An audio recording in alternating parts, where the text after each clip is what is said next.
Top of the morning to you. Today I'm going to teach you all about the anatomy of the knife. Okay, you should find this paper right now in your folder because we are going to be going over this paper before you take your quiz. All right, thank you. Now I'm going to talk right. All right, ladies and gentlemen, we are going to talk about the anatomy of a knife so you can get a very good score on your quiz here in a little bit. So let's go over this really quickly. The bolster is between the handle and the heel. The bolster is between the handle and the heel. The bolster is actually only going to be on a forged knife, and a forged knife is one solid piece of metal with a handle attached to it. The bolster. All right, the butt of the knife is the bottom of the knife, the bottom of the knife. Where do we sit? On our bottoms. The bottom of the knife is called the butt.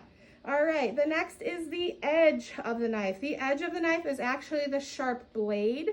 The edge is the sharp blade that actually does the cutting. We now have the handle or the scales of the knife. The handle is usually made of plastic and has been attached to the knife like this, the handle. All right, the heel. The heel is this little part here by the bolster. The heel is actually going to help us pop through chicken bones. Okay, so the heel is this wide part of the knife right here. Next, we're going to talk about the point. The point of the knife is actually the tip of the knife. It is not the tip. It is the point. The entire end of the knife, that sharp edge right there, that is called the point. The tip is right here. The tip is the front quarter of the blade that does most of the cutting and separating, all right? Then we have the, where am I at now? The spine. The spine is the back of the knife, okay? Where is our spine located, guys? It's our back. So the back of the knife is the spine.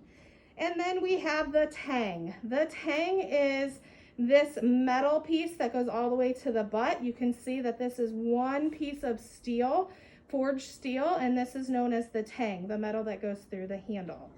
All right, so before we take the quiz, I also want to review, all right?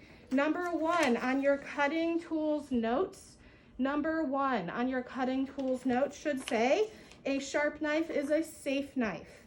Number two says, never grab a falling knife. We always want to jump back from a falling knife. Number three, use the right knife for the right job, okay? I would not use a paring knife to cut a watermelon. I would use my chef's knife. This is the right tool for the right job, okay? Always cut away from yourself.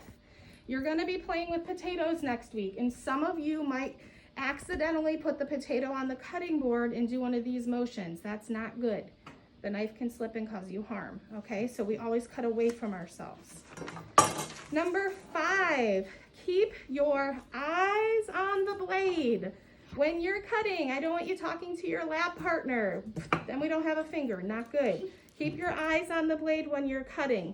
Let your partner know that you're cutting and you need some quiet time, or let them know so they're not gonna bump you while you're in the lab. Hold a knife properly, okay? Hold a knife properly. It's going to be in and towards us when we carry them, all right? And if you're walking back to your kitchen and someone's in the way, you're going to say, knife behind you. Coming through with a knife. We always want to use more words when we're carrying knives to be on the safe side, okay? Never put a knife in a bucket full of dishwater, okay? Especially in here. Your assistant cook's doing most of the dishes, head chefs. You put your knife in that bucket of water and your assistant cook doesn't know it, and they just go down in here to grab it, they can really cut themselves pretty badly. Okay, so never put your knife in a bucket or sink full of soapy water. All right, and then we are always going to cut on a cutting board. We want to protect our counters and our tables. Plates, the dinner plates in our kitchens are too slippery to be using knives on. They can slip and you can cut yourself pretty badly. So we're always going to cut on a cutting board. Okay guys, and the last thing on your quiz today, you are going to write down 3 things you've learned in chef class or chef class labs the last 8 weeks. In this little writing, I don't want you to just write, I learned how to cook, okay? I want you to explain. I learned how to make snickerdoodle cookies. I learned that blending sugar and fat together complements it and makes the perfect cookie. I learned that when I make cheesy taco cups, and I am cooking with raw ground meat that I want to cook it all the way through to avoid E. coli poisoning. I want to hear what you've learned, and that's 3 things you've learned in chef class so far. Okay, you guys got it? I know you're going to do great on this quiz. Good luck.